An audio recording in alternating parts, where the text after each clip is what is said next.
move on to, you've been a wonderful audience. You've been very silent. So we are giving you the opportunity to ask questions. And so this is the time for the panel, the discussion. So to lead the panel, the moderate the panel discussion, we have our own district CGD, DTM Rania. Over to you, DTM Rania. Thank you, Sharon, and thank you all for for being a wonderful audience. As you said, silent but very active in the chat. Please, if you have any questions, just jot it down. I already have some coming through, so I'll ask all of our presenters. Thank you so much for. I know we overshoot the time, but it's fine. It's a valuable session, and I think these case studies were really, really helpful and amazing presentations by all. Starting with DTM Murad, thank you so much for uplifting the spirit, and then DTM Jamil, Raja, and Hashim for setting the pace, and of course, the cherry on the top of the cake was the case studies in the end. So now the first question is basically, I think I should address this to DTM Murad. DTM Murad, are you there? Yes. Yes. One of the question is, who do you think is the point of contact, the coach of the club? Is it with the president only or for the all execom? I believe if a coach is assigned to the club, then the point of contact is the whole of the executive committee. However, it is the responsibility of the coach to know all the current members, because they are the ones who will drive the whole cycle of getting new members and being able to change the environment. So there is no single point of contact, although there is a prescribed way of approaching the coaching at the beginning. But after that, I think the coach will need to be familiar with each and every member to get the vibe, get the feedback, and see whether there is some progress or not. Thank you. The second question, it could be for Raja or Hashim. How do you deal with non-cooperation from a club? Both of you have served as club coaches successfully, so how do you cooperate or deal with the club that is basically not cooperating? Do you have any experience in that or any feedback?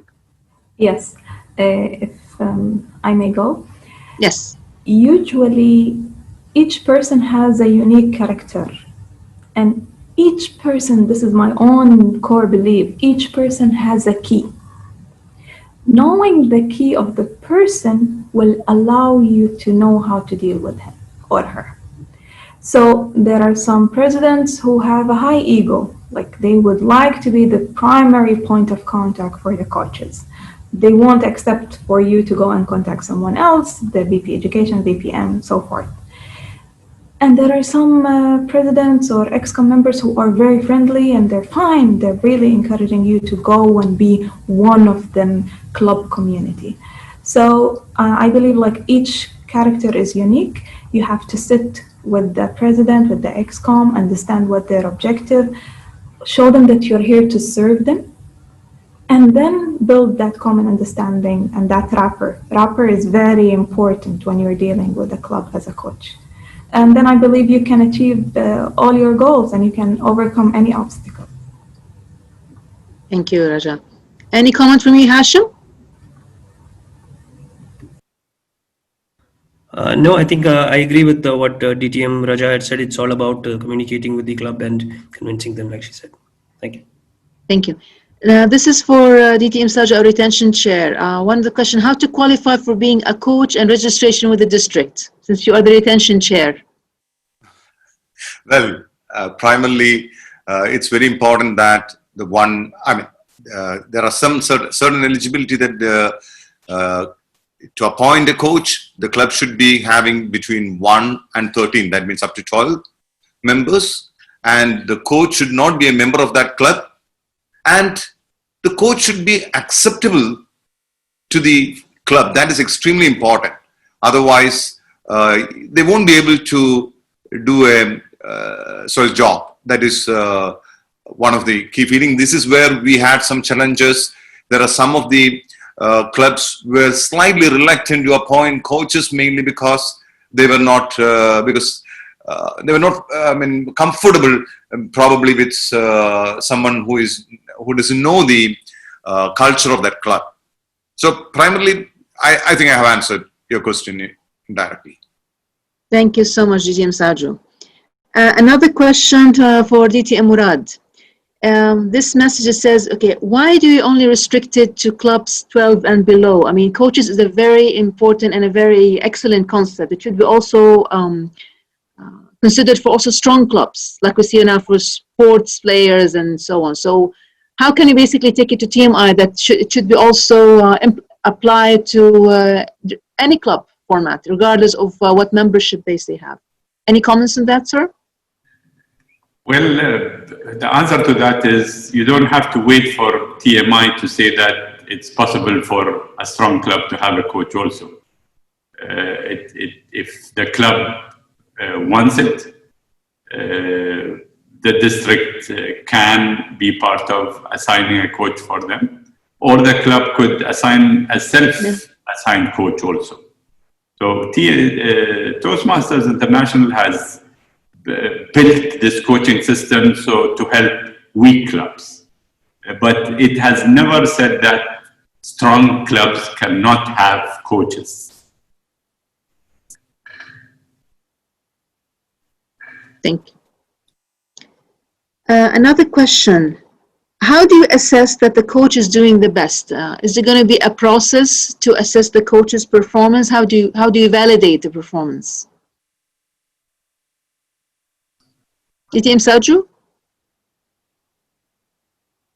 Now, see, as per the TMI, they have put some milestones. Those milestones are primarily making a club distinguished towards the end of the year. Now, but in my personal point of view, how the coaches are able to, first of all, we need to understand why the club has reached a situation where you need a coach. That means the members have gone below 12. So once you understand that, and we should be addressing that particular problem.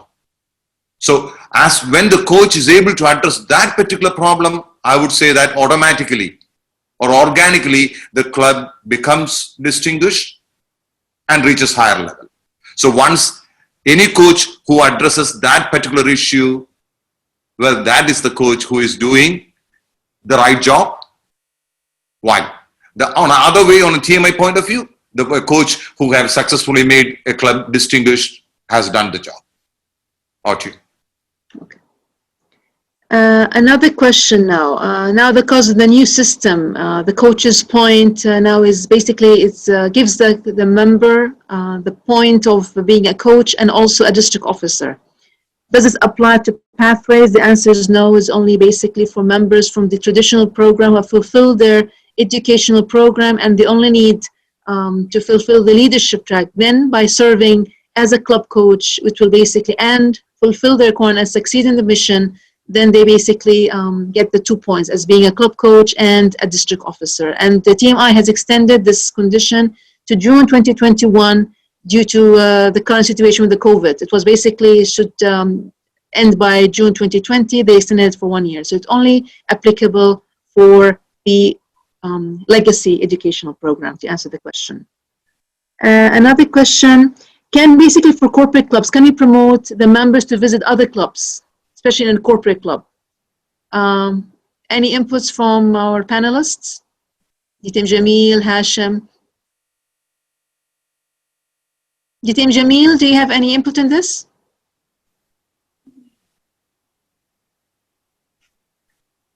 Can I have the question again, please? Sorry, I missed it. Basically, do you think it's a good idea to promote members to visit corporate clubs, other members in the corporate?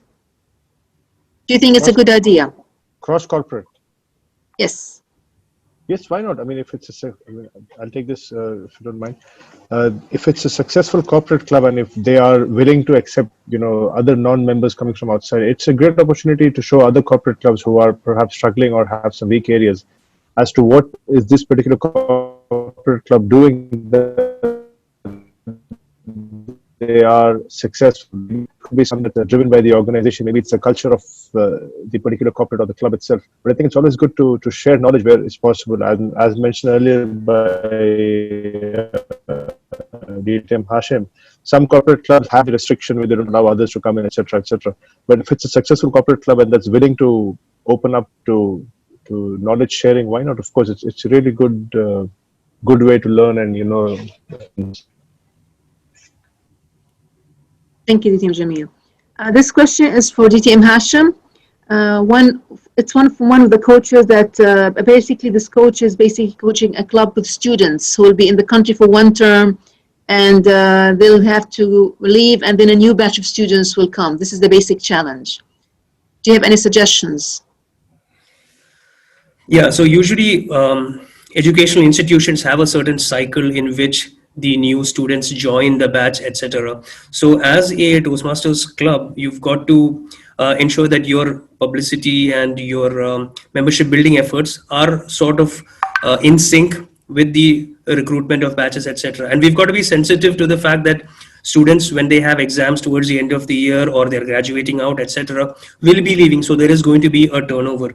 So when the club XCOM itself plans their membership campaigns, it's got to work around with the cycle of the university or the school that we are talking about, or the educational institution we are talking about. So syncing with when the new batches come in, what are their schedules, planning membership campaigns and good in open house meetings, etc. around that time is a method that they can use to actually work around the education system cycle.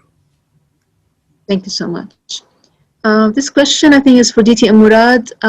The question is, what are the ethical challenges that the club coach may face during this role? Are there any governing principles and integrity perspectives the coaches need to follow? Well, values of Toastmasters, upholding the values is always in the forefront of any role of within the organization. And that applies to the coaches also. So if we understand the values and we go by them, then it's fine.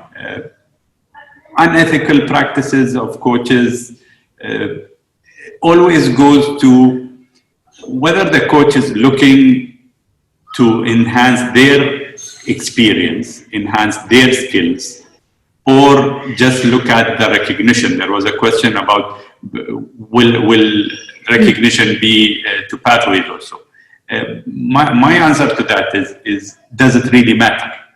Are you going in for the coaching just for the recognition? And this is where unethical practices might come in. Or you are there so that you can experience, enhance your skills and help others to become successful. Thank you, sir. A question here, do you have a system from the district where we audit progress of coaches quarterly or half yearly? The answer is yes. The coaches will be basically followed by the retention team every 2 months and see the progress, not only the dashboard. So we will have like a plan and a system, and this will be communicated already with the coaches, how we're going to take it forward. So there'll be continuous follow-up with them. Are we still good on time, or we have time to get more questions, Mr. Tamer? I cannot see the timer.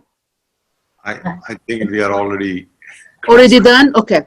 So anyway, if you have any questions, you know how to reach us. Please send it to us. Maybe you can compile a list of the questions and the answers, and we can share it with all of you. Thank you so much for being such a fantastic audience, and thank you for the panelists for your time and for sharing your wisdom and insights and answering the questions as much as we could. Thank you so much. Over to you. Massive ceremony. Thank you so much, DTM Rania. A round of applause for conducting that panel discussion very well, and all the panelists as well. Now we quickly move on to the last part. Before that, now we've given you all the information that you are equipped with everything. Wishing you all the very best in the journey. Please don't leave right now, because we have just spare another 5 to 10 minutes. We will be finishing it very soon. Now, before I sign off as the MC for today, I just wanted to share with you a small poem by Seeds by S. Mary, which says, "Go and move mountain, the world is yours. You have come so far and accomplished so much. that I can only imagine what else is in store for you. Set the goals that are limitless. Have a heart that is fearless. This is only the beginning of a journey that is endless. You will certainly find things you search for. So go, move mountains. The world is yours. So with this, the Master of Ceremony for today, I sign off. And before I move on to the vote of thanks, let's all switch on our videos and take a group picture before we lose more and more members. I request all of you to please switch on your videos so that we can have a group picture. Thank you.